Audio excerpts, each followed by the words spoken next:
Hello, my name is Michelle Parker, and in this violin segment, I want to focus on the way we use the bow.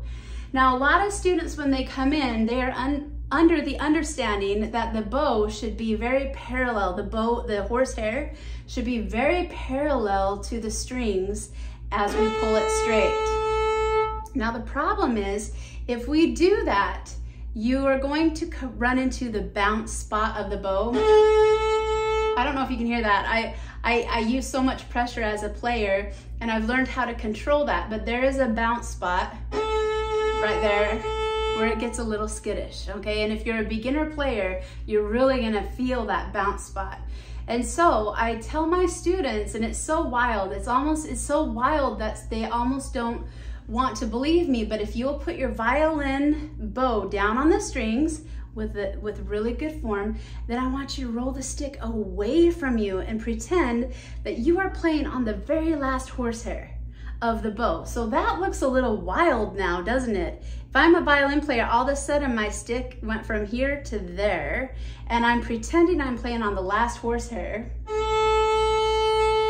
but all of a sudden, the bounce spot goes away. There's more control, and there's something that happens. They call it here in Nashville, playing the box.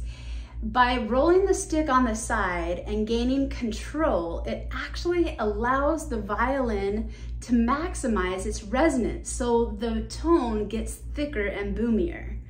And so I encourage you to try that. It's really, really good. Now, if I wanted to get choppy, then we would do the opposite. This promotes legato smooth. If I want to go choppy, then I turn the bow inside, and that's what we get on this.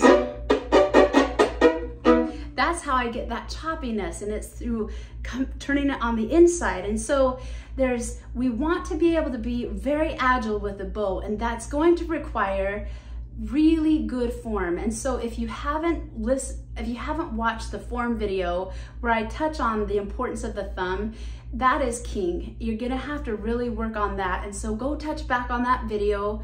I think it'll help you immensely. And if you are a violin looking for some instruction on how to be better, I hope you'll give me a call or come into the studio, or let's meet online, wherever you may be, and let me help you accomplish your goals of being a musician and a performer. Happy playing.